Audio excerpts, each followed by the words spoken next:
Bientôt Noël. Les enfants de la paroisse Saint-Alix se sont rassemblés près de la crèche des Santons pour écouter la belle histoire de Noël, très attentifs, prier et chanter avec enthousiasme. Ils vous invitent à partager cette vidéomélie sans homélie. Chers amis, c'est d'abord aux familles et aux enfants que je voudrais dédier cette vidéomélie spéciale Noël, car vraiment que serait Noël sans les enfants?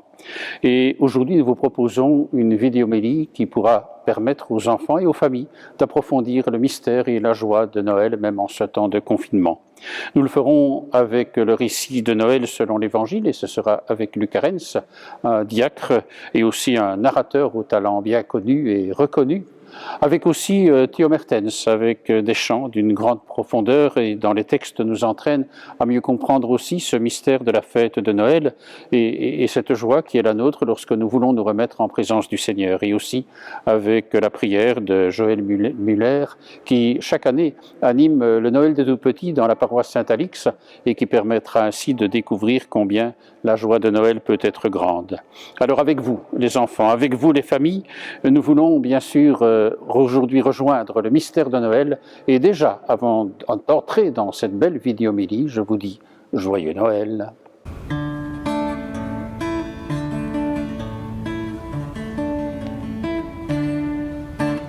Une hirondelle en habit de soirée vient annoncer que le Sauveur est né dans une crèche couleur de pêche au fond d'une étable en Judée. Un pull de laine auquel aubaine, c'est le présent de la brebis. De la poulette, une omelette, cadeau pour Joseph et Marie. Une hirondelle en habit de soirée vient annoncer que le Sauveur est né dans une crèche couleur de pêche au fond d'une étable en Judée. La vache reine, la jatte pleine de son bon lait tout chaud tout frais, s'approche en douce de la frimousse de Jésus cet enfantelet. Une hirondelle en habit de soirée vient annoncer que le Sauveur est né dans une crèche couleur de pêche au fond d'une étable en Judée. Et de sa toile pleine d'étoiles, l'araignée berce le petit. Avec son souffle qui en mitoufle, le bœuf réchauffe leur abri. Une hirondelle en habit de soirée vient annoncer que le Sauveur est né dans une crèche couleur de pêche au fond d'une étable en Judée. Et la chevrette, jolie biquette, offre du fromage au bébé. Dame lionne veille en personne sur le sommeil du nouveau-né. Une hirondelle en habit de soirée vient annoncer que le Sauveur est né dans une crèche couleur de pêche au fond d'une étable en Judée.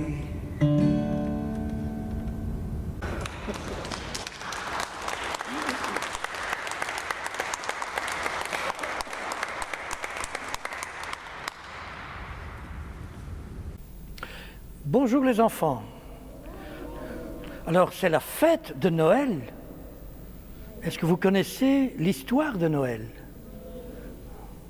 Mais aujourd'hui, je vais vous raconter, comme la Bible le fait, deux histoires en même temps. D'une part, je vais vous raconter ce qui s'est passé il y a 2000 ans, en tout cas ce qui est écrit dans l'Évangile, surtout selon saint Luc, mais en même temps, je vais vous raconter comment saint Luc a pu écrire pour nous aujourd'hui alors qu'il ne nous connaît pas. C'est pas formidable ça? Mais on va commencer comme ceci. Il y a la couronne de l'Avent. Alors cette couronne de l'Avent, pendant 4 semaines, on s'est préparé Et pendant ces 4 semaines, on a allumé une première bougie, un peu de lumière, ne te brûle pas, tu peux la souffler pour ne pas te brûler. Une deuxième, à la 2e semaine.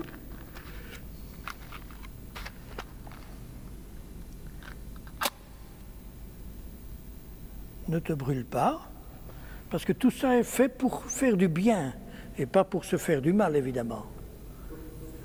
Mais souffle, souffle. Voilà, on va en rallumer une. Tiens. Voilà. Tu vas bien à côté de la... C'est chaud. Bon. Regarde, on va faire ceci. Et puis on va allumer la 2e. Et puis la 3e. C'était la 3e semaine de l'Avent. Et puis la 4e. Alors vous avez vu, il y a de plus en plus de lumière. De plus en plus. Un peu, beaucoup, énormément, tout à fait. Et cela, ça n'est évidemment pas écrit tel quel dans la Bible, c'est nous qui le faisons pour nous préparer à accueillir Jésus qui est notre lumière. D'ailleurs, quand vous voyez un sapin de Noël, qu'est-ce qu'il y a tout en haut du sapin? Oui, une étoile. Vous voyez? Lumière, lumière, lumière, lumière. Il y a même Saint Jean, un autre évangéliste, il y en a 4 en tout, hein? Matthieu, Marc, Luc et Jean. Saint Jean, lui, il a écrit que la lumière est venue dans le monde. Et c'est qui notre lumière? C'est le soleil, ça c'est vrai, ça c'est la lumière avec les astres. Et c'est Jésus pour notre vie, pour notre cœur. Vous voyez, on se prépare à accueillir la lumière. Déjà dans la Bible, tout au début, est-ce que tu veux bien me donner un marqueur? Merci. Tout au début, il y avait... Voilà, on a allumé les 4 bougies. Tout au début, il y avait, dans l'Ancien Testament, le tout premier texte, c'est « il n'y avait pas de lumière ». Et puis Dieu dit que la lumière soit, et la lumière fut. Donc la lumière arrive. Cette lumière, c'est à chaque fois que quelqu'un fait quelque chose de bien. C'est à chaque fois que quelqu'un pense à Dieu. C'est à chaque fois que quelqu'un fait quelque chose pour un autre. Par exemple, Moïse, eh bien, Moïse, il était prisonnier, esclave même, avec tout son peuple chez les Égyptiens. Et c'était la nuit. Il n'y avait pas de lumière. C'était la nuit dans leur cœur, vous voyez. Va un peu prendre les grandes chaînes. Tu vois les chaînes. Et toi, tu vas prendre le fouet. Alors les chaînes, je vais te les attacher. Voilà. Regardez, c'est un esclave, il est prisonnier. Et les Égyptiens, rassure-toi, je ne vais pas te frapper, hein, mais eux, ils étaient frappés. C'était la nuit pour eux. Vous comprenez ce que ça veut dire? C'était la nuit pour eux. Et un jour, grâce à Moïse, que Dieu avait envoyé, et il avait accepté, ils ont pu se libérer. Ils sont devenus libres. Oui, voilà. Oui. Ils sont sortis de l'Égypte où ils étaient des esclaves. Merci, vous pouvez les remettre là-bas. Jésus, lui, il est mort sur la croix. Et quand il est mort sur la croix, il y a un évangéliste qui écrit « La lumière était venue parmi nous, les gens n'ont pas accueilli la lumière puisqu'ils l'ont fait mourir. Et du coup, malgré qu'il était midi, hein, quelqu'un a dit la lumière c'est le soleil, hein, normalement c'était pleine lumière, c'était midi. Eh bien non, tout était devenu comme dans la nuit. parce que la lumière avait été éteinte. La lumière avait été tuée. Vous comprenez que dans toute la Bible, depuis l'Ancien Testament jusqu'au Nouveau Testament avec Jésus, on parle de la nuit et de la lumière qui vient, et de la lumière qui n'est pas acceptée.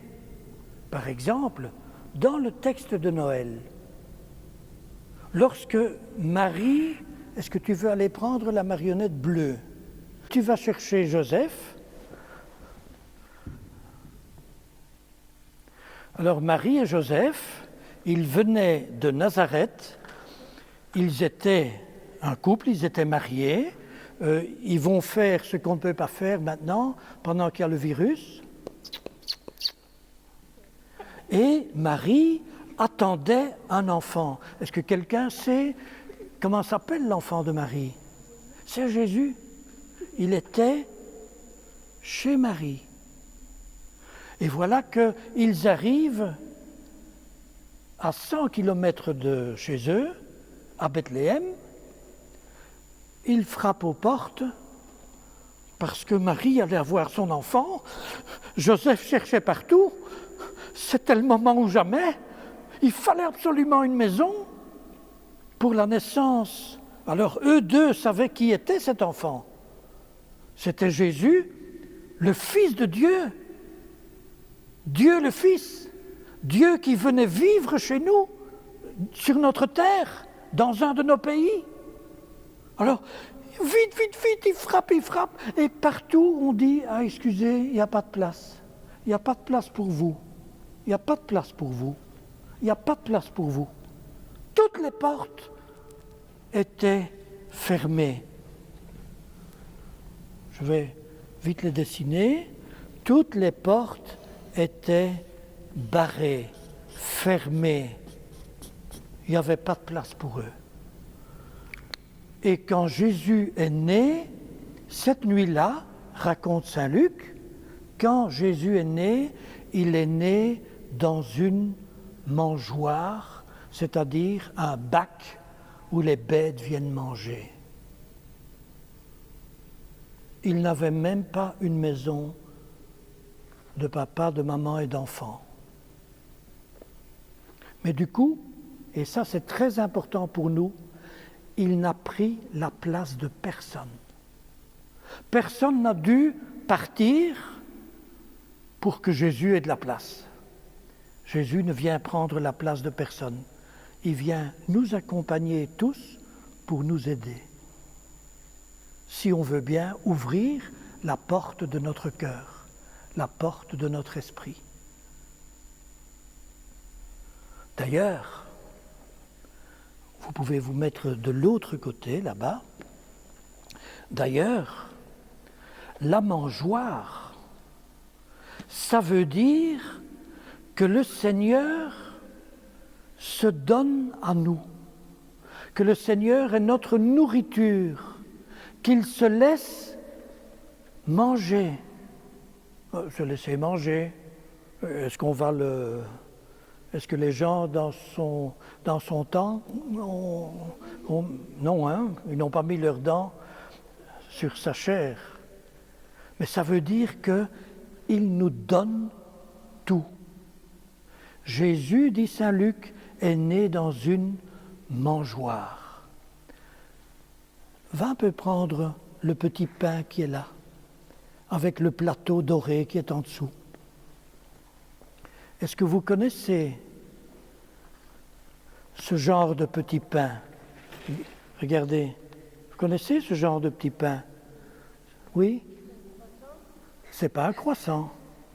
C'est un cougnou. Et le cougnou a quelle forme? La forme de Jésus quand il était bébé. Donc à chaque fois que dans une pâtisserie, dans une boulangerie, maintenant du temps de Noël, vous allez voir un cougnou, vous allez penser à qui? Jésus. Parce qu'il est né dans une mangeoire. D'ailleurs, prends un peu l'autre plateau avec la grande hostie. Tu veux le tenir, celui-là? Pas manger, hein?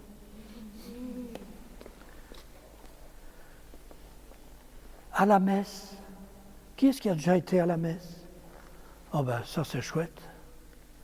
Eh bien, à la messe, regardez, on prend du pain, mais plus sous la forme d'un petit bébé. C'est sous la forme, quelqu'un parlait tout à l'heure du soleil. Le Seigneur est notre lumière. Et qu'est-ce que le prêtre fait? Je te redonne le marqueur. Qu'est-ce que le prêtre fait?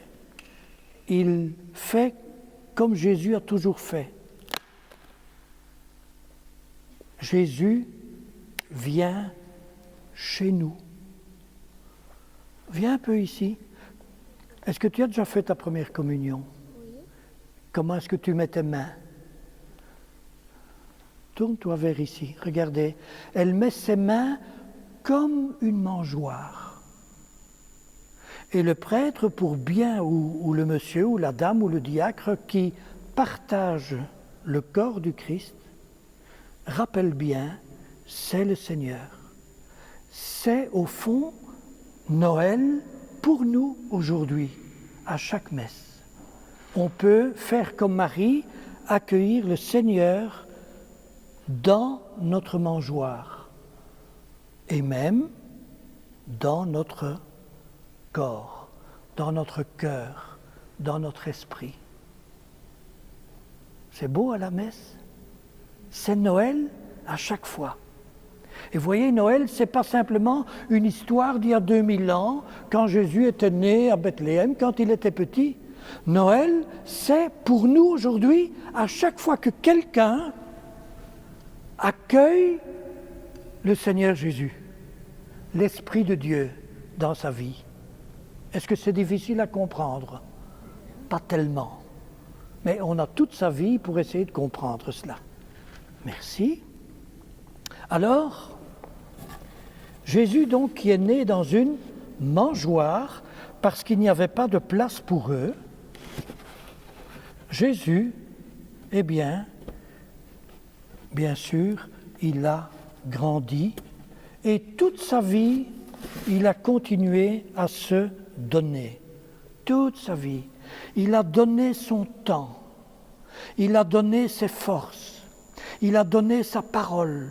Il a donné son pardon. Il a aidé ceux qui étaient malades. Il s'est occupé des plus petits et des plus pauvres comme des plus grands. Est-ce que Jésus disait de quelqu'un « Toi, oh non, toi je ne m'occupe pas de toi ». Est-ce que Jésus est comme ça? Non. Il est là pour nous tous. Pour nous toutes. Toujours. Il continue à se donner. Il continue à venir. Si quelqu'un ne veut pas l'accueillir, ne veut pas l'accepter, ne veut pas l'aimer, il ne s'impose pas. Lui continue à nous aimer.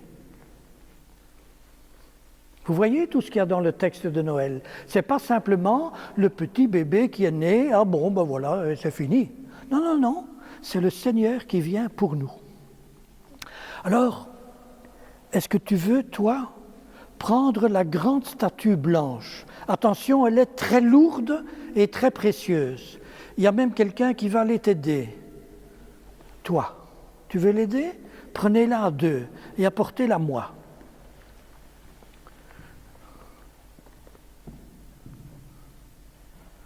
C'est une statue qui est en réalité beaucoup plus grande dans la plus grande église du monde, celle où le pape François est, au Vatican, à Rome, c'est à la basilique Saint-Pierre. Et il y a un artiste, pour les plus grands, qui a mis 2 ans à créer cette statue. Ceci, c'est une petite copie. Hein. La grande statue est beaucoup plus grande que moi, même. Ça, c'est pas trop difficile, d'ailleurs. Eh bien, il y a quoi? Qu'est-ce que vous voyez? Oui? Oui? On voit une madame. Qui serait bien cette madame? Oui? Marie. Et qu'est-ce qu'elle tient dans ses bras? Comme à Noël, elle tenait un petit bébé dans ses bras. Oui, elle tient Jésus.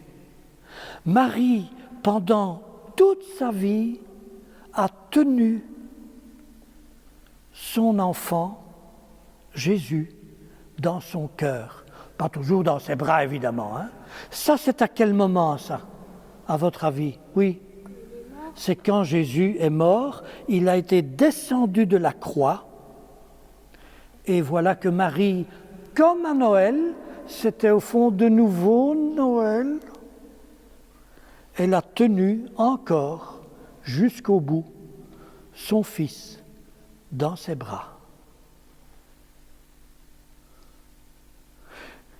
Maintenant, si vous regardez bien, vous voyez que Michel-Ange, l'artiste qui a sculpté cela dans le marbre pendant 2 ans, en 1498 et en 1499, eh bien, Marie, regardez, elle est toute jeune sur la statue. Est-ce qu'en réalité, elle était toute jeune à ce moment-là? Ah non, puisque Jésus avait plus ou moins 36 ans.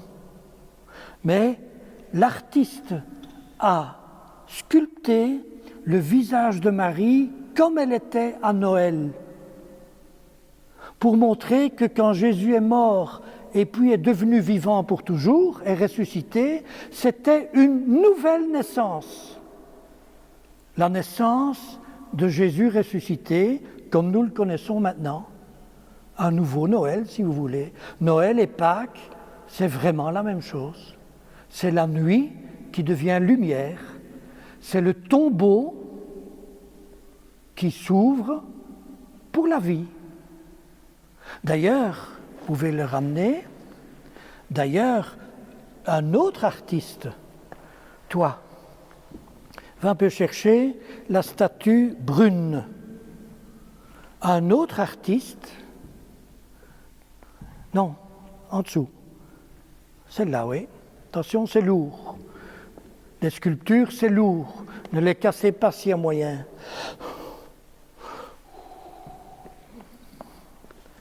Regardez, un autre artiste a sculpté un tombeau, une grotte, comme quand Jésus a été mis, quand il était mort, dans le tombeau, et on a roulé la grande pierre devant. Et c'était tout noir à l'intérieur, c'était la mort, c'était fini.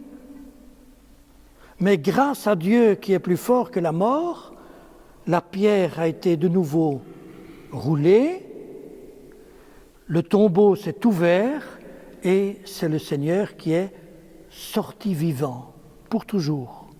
C'est pour ça qu'il peut nous aider maintenant. C'est pour ça qu'on peut l'accueillir maintenant. C'est pour ça que c'est Noël maintenant.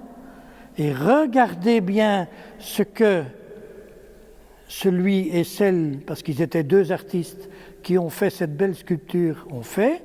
Ils ont fait dans cette grotte, la grotte de Noël, c'est-à-dire Marie toute jeune et Jésus bébé, alors que normalement c'est Jésus qui est mort et ressuscité. Vous voyez les artistes, hein? Ils font plusieurs choses à la fois. Noël, Vendredi Saint, Pâques.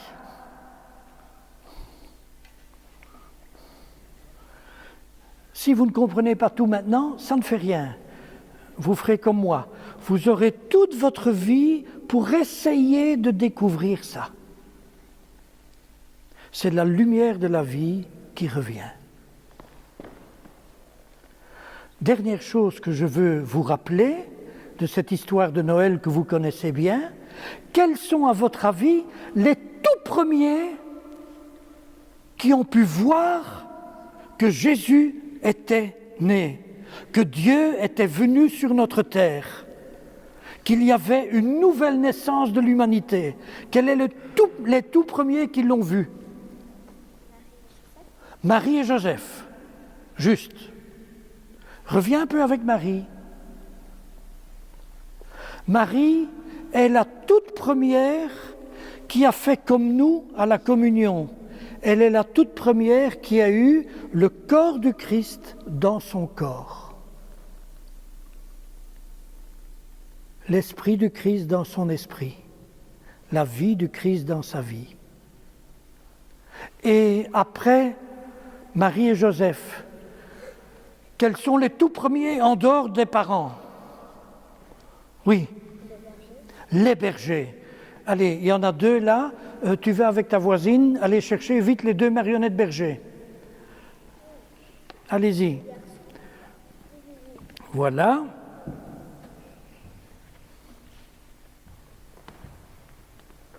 Vous voyez, un petit berger et un vieux berger. Enfin, pas si vieux que ça. Moins vieux que moi, en tout cas. Parce que vous avez vu que moi, je suis un vieux. Hein. Mais Jésus est venu pour tout le monde. Heureusement, c'est Noël pour tout le monde. Et donc, les bergers, tiens, les bergers, ce sont des riches ou des pauvres, à votre avis? Des pauvres.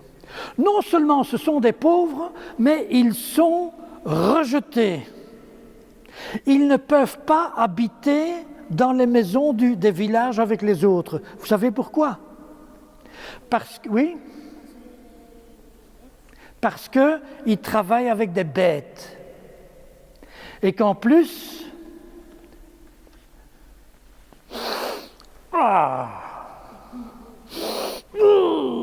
ils sentent la bête. Et en plus, dans ce pays-là, à ce moment-là, ceux qui travaillaient avec des bêtes, les bergers, ils n'étaient pas bien vus. Non seulement ils étaient pauvres, en plus ils sentaient mauvais, en plus ils n'étaient pas bien vus. Ils ne pouvaient pas aller dans les maisons avec les autres. C'est comme Jésus, il n'y avait pas de place pour eux. Ils étaient exclus, rejetés. Est-ce qu'aujourd'hui, il y a encore des gens qui sont exclus et rejetés? Dans notre pays, par exemple, qui ça? Les pauvres. Les pauvres, les SDF. Vous savez ce que c'est les SDF? Sans domicile fixe, ceux qui n'ont pas de maison. Est-ce que vous avez déjà vu des malheureux qui sont par terre, même pendant la nuit, même en hiver? Il y en a même qui meurent tellement qu'ils ont froid, dans notre pays qui est pourtant un des pays les plus riches du monde. Vous voyez, c'est aussi Noël à ce point de vue-là. C'est terrible ça. Eh bien Jésus, il a voulu, Dieu a voulu que les tout premiers, en dehors de Marie et Joseph, qui savent qu'il est venu, c'étaient des exclus, des pauvres, des petits, ceux qui n'avaient pas de maison, ceux qui vivaient avec des bêtes, comme Jésus est né parmi les bêtes. Et Jésus, eh bien, il est né loin de chez lui parce que, va un peu chercher le casque romain, et toi va chercher la statue en or, parce que le grand chef des Romains, voilà, regardez, le grand chef des Romains, celui qui avait des grandes statues en or partout, beaucoup plus grandes que ça, César Auguste, lui, il avait dit moi, j'ai pris ce pays, on va un peu chercher l'épée. J'ai pris ce pays, j'ai pris un autre pays, j'ai pris un autre pays, mon armée a pris un autre pays, on a tué tous ceux qui n'étaient pas d'accord, tant mieux!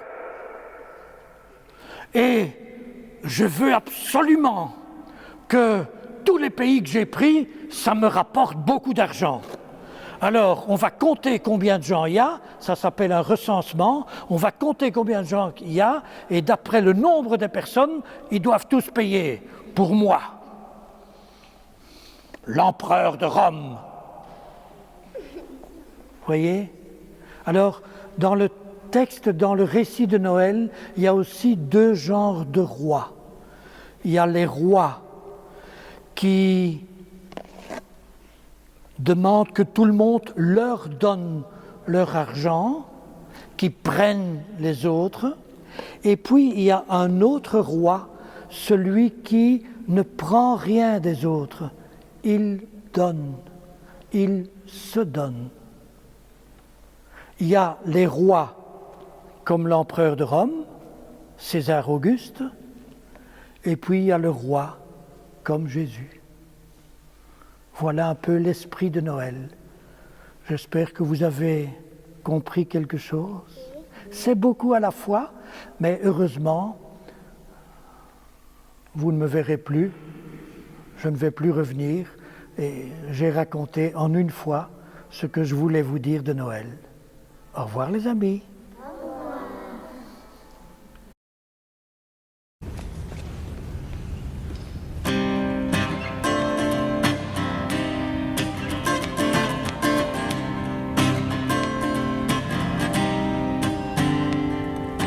Dans tous mes cahiers d'histoire, c'est écrit noir sur blanc. Et je voudrais bien y croire, pitié pour les enfants. C'était la dernière guerre, on ne se battra plus. Pourquoi n'ont-ils pas tenu parole? Oui, pourquoi? C'est Noël, c'est Noël, c'est Noël sur la terre, c'est Noël, c'est Noël, un joyeux Noël.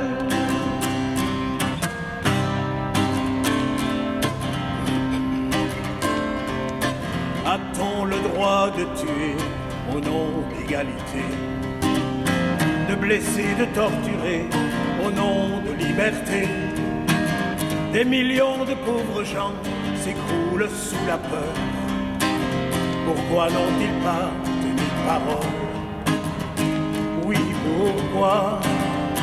C'est Noël, c'est Noël, c'est Noël sur la terre, c'est Noël, c'est Noël, un joyeux Noël. Au chaud devant la télé, je regarde les nouvelles. On assassine les bébés, veux-tu me passer le sel? Je frissonne dans ma vie, n'y aurait-il rien à faire? Pourquoi n'ont-ils pas tenu parole? Oui, pourquoi? C'est Noël, c'est Noël, c'est Noël sur la terre, c'est Noël, c'est Noël, un joyeux Noël, c'est Noël, c'est Noël, c'est Noël sur la terre, c'est Noël, c'est Noël, un joyeux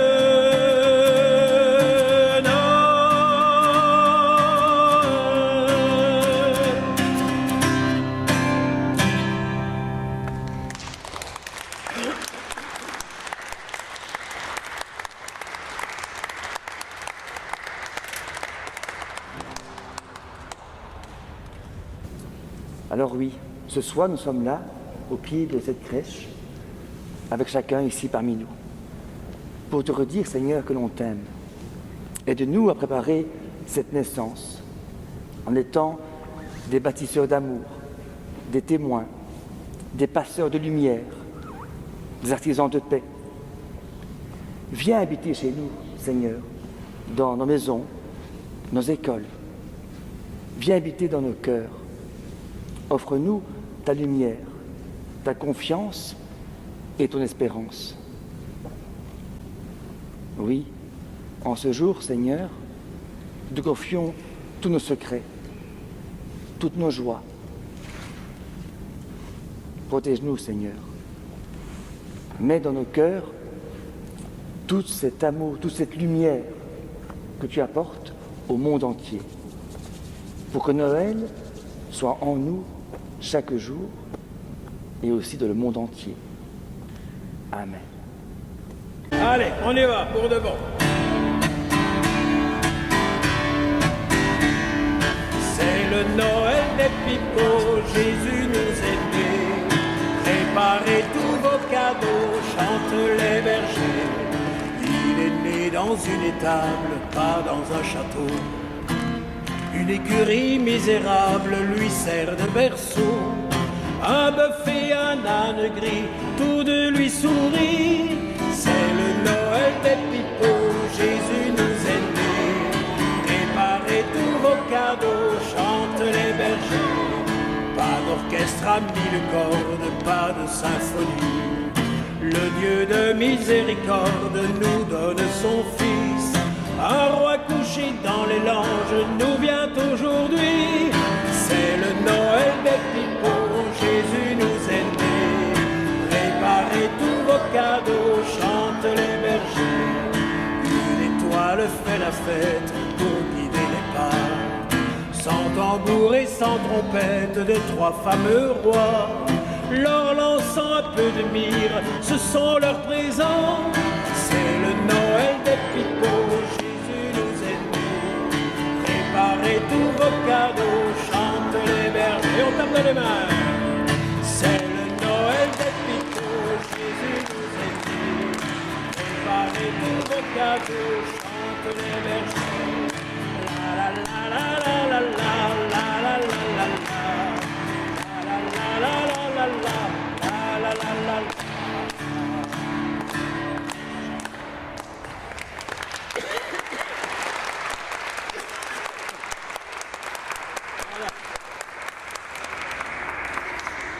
Merci à vous d'avoir ainsi participé à cette vidéomélie spéciale Noël. Que la joie des chants de Theo Mertens, la saveur du récit de Lucarens et la profondeur de la prière de Joël Muller nous aident à faire de Noël une belle fête de Noël, même en ce temps de confinement, au cœur de la joie. Alors que ce soit pour vous Noël, un moment de tendresse partagé en famille. Une étape aussi pour vivre la prière, et je vous recommande le dépliant consacré à vivre la prière en famille à Noël, édité par le Vicariat de Bruxelles. Et puis aussi bien sûr une façon de trouver des gestes pour vivre la solidarité. Ce sera ma façon de vous souhaiter avec toute l'équipe de réalisation de cette vidéomélie un joyeux Noël et déjà bien sûr une bonne année, meilleure année 2021 que celle que nous avons connue avec cette pandémie, mais d'abord bien sûr, joyeux Noël. C'est le Noël des pipeaux, Jésus nous est né. Préparez tous vos cadeaux, chantent les bergers. Une étoile fait la fête pour